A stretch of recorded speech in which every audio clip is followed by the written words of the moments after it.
Hello students, and so today our topic is prevent accidents and emergencies.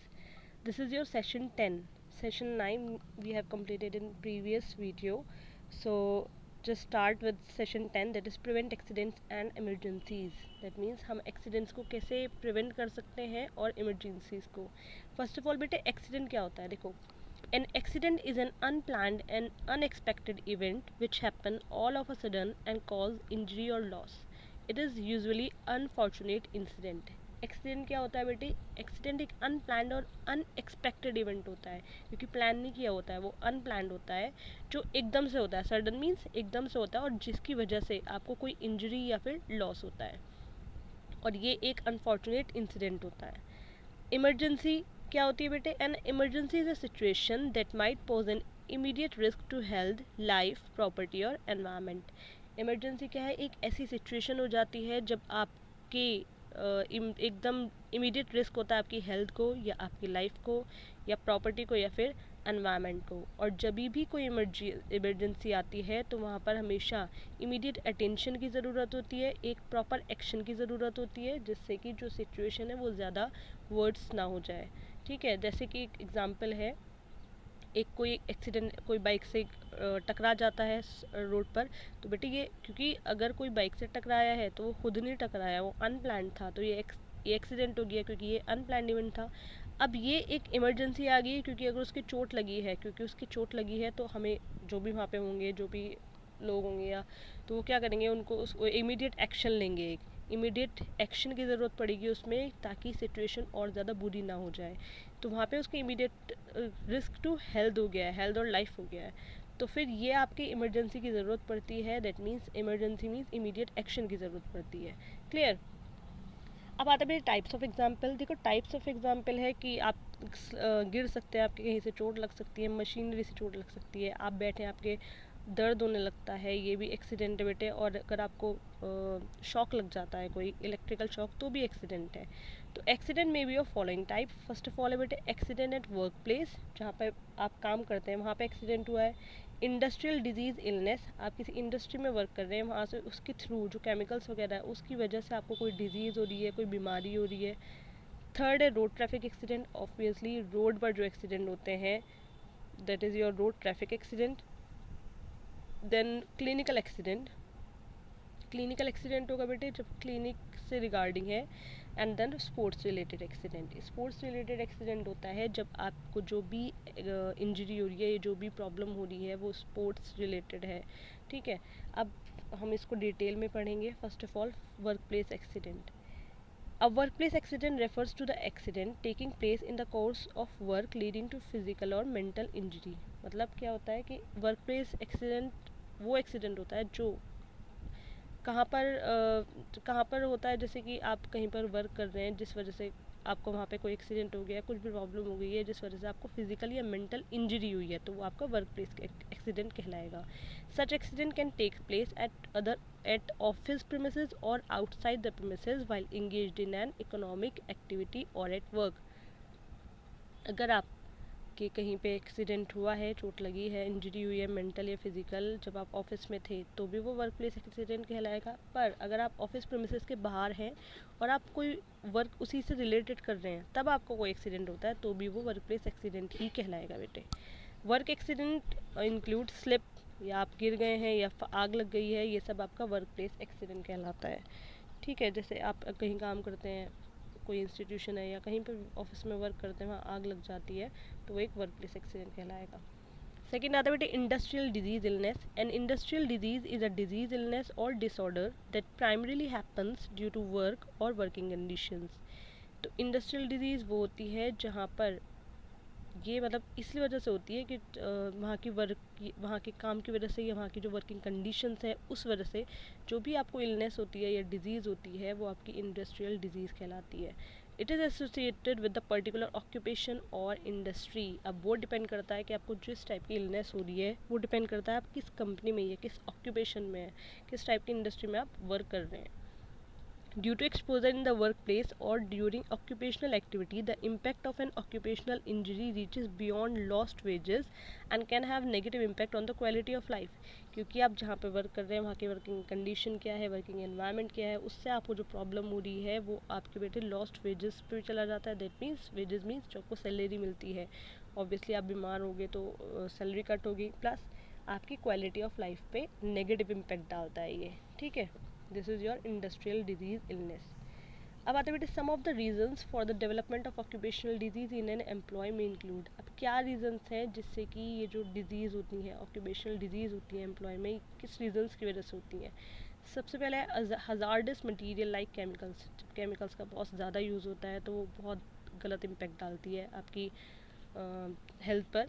Second है noisy environment like noise of drills, heavy machinery and hammering in the construction sites and manufacturing industries.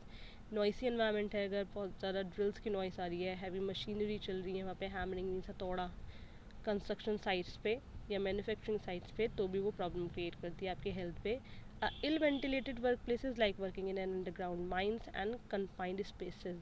That means ill ventilated work spaces है, मतलब कि ventilation वहाँ पर proper नहीं है, हवा का आना जाना प्रॉपर नहीं है, तो वो जहाँ से आपके अंडरग्राउंड माइंस होती हैं तो वो भी आपकी हेल्थ पे बहुत गलत असर डालती हैं. Now the most common occupation, कौन कौन सी ऐसी डिजीज़ है, कॉमनली डिजीज़ कौन सी ऑक्यूपेशनल इंडस्ट्रियल डिजीज़ हैं, जैसे skin disorder like eczema, skin cancer, skin infections, ulcers and rashes. तो स्किन डिसऑर्डर जैसे एक्जिमा है या स्किन कैंसर है, ऑब्वियसली केमिकल्स का यूज़ होता है तो ये सबसे ज़्यादा होती है skin diseases. And respiratory illness, क्योंकि वहाँ पे वेंटिलेशन नहीं होगा तो रेस्पिरेटरी इलनेस होता है, अस्थमा या सिलिकोसिस. हियरिंग लॉस, क्योंकि नॉइसी एनवायरनमेंट हो जाता है इस वजह से. Injury or illness caused by an excessive effort and overexertion such as leg and joint injuries, ankle sprain and back injuries. अब कभी कभी क्या होता है कि जब हम बहुत ज़्यादा वर्क कर लेते हैं, एक्सेसिव एफर्ट लगाते हैं, तो हमारा एंकल इंजरी होती है, या तो जॉइंट में या एंकल स्प्रेन हो जाता है या फिर बैक इंजरी हो जाती है. ठीक है, नेक्स्ट आता है बेटे रोड ट्रैफिक एक्सीडेंट. देखो, road traffic accident is an injury associated with vehicles partially और fully on a public road.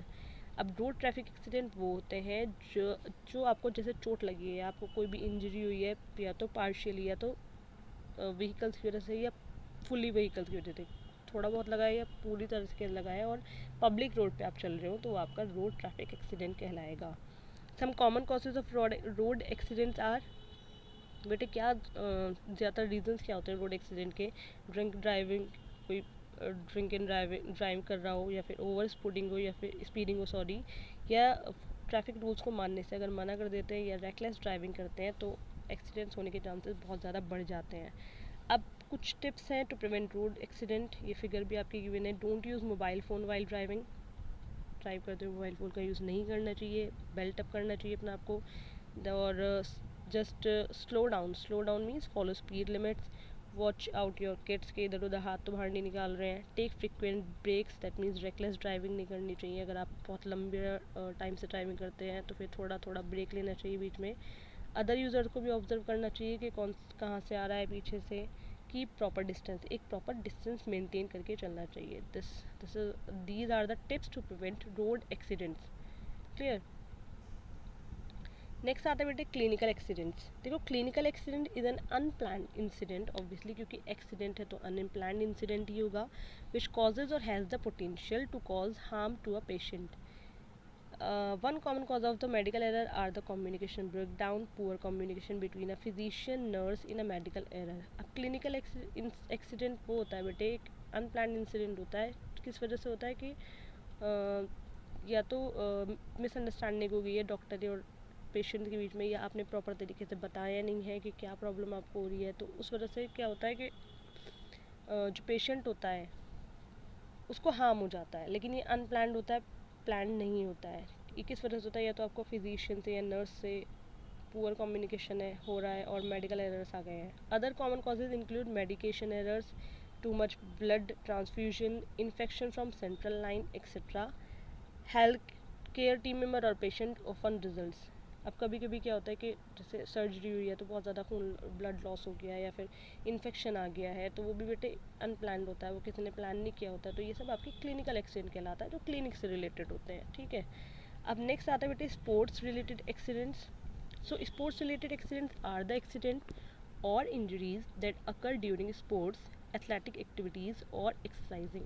अब स्पोर्ट्स रिलेटेड एक्टिविटीज़ वो एक्सीडेंट्स होंगे जब आप कोई भी इंजरी होगी ड्यूरिंग स्पोर्ट्स या एथलेटिक एक्टिविटीज़ के ड्यूरिंग या फिर एक्सरसाइज के.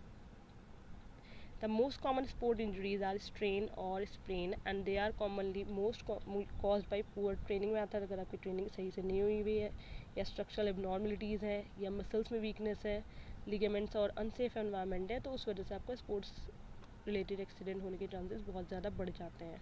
अब आता है टू प्रिवेंट स्पोर्ट इंजरीज़. कैसे प्रिवेंट कर सकते हैं हम स्पोर्ट इंजरीज से, कैसे बचा सकते हैं अपने आप को? एक स्टे हाइड्रेटेड, क्योंकि dehydration affect your muscles and joint and it is crucial that water is a part of your sport training routine. Second है बेटे ईट अ वेल बैलेंस्ड डाइट. अगर आप अच्छा खाएंगे नहीं तो अच्छा परफॉर्म नहीं करेंगे. Third, wear your gear.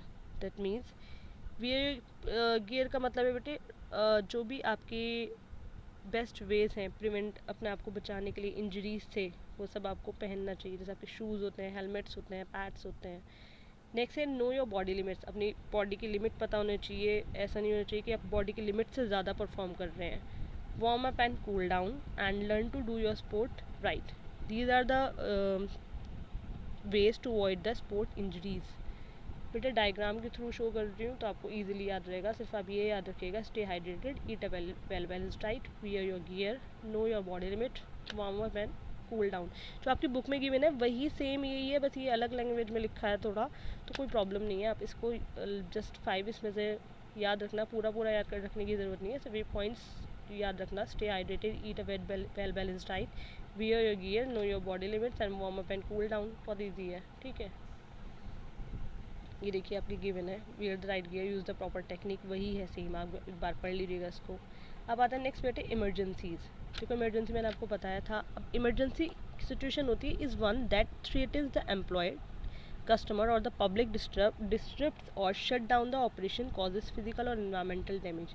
अब इमरजेंसी कैसे होगी बेटे? जैसे इमरजेंसी एक सिचुएशन हो जाती है जिस वजह से पब्लिक या फिर जो एम्प्लॉयज़ होते हैं या कस्टमर हो जाते हैं वो डर जाते हैं और उनका काम बंद हो जाता है और उस वजह से फिजिकली एनवायरमेंटल डैमेज होता है. जैसे एग्जांपल देती हूँ, आप कोई ऑफिस है वहाँ पे आग लग गई है, तो आग लगी तो ऑब्वियसली बेटे एम्प्लॉयज़ और कस्टमर डर जाएंगे. ठीक है, डरेंगे तो उनका जो ऑपरेशन चल रहा है उस वक्त जो काम चल रहा है वो वहीं शट डाउन हो जाएगा, रुक जाएगा, और इस वजह से एनवायरमेंटल और फिजिकल डैमेज होता है. तो ये इमरजेंसी हो गई है.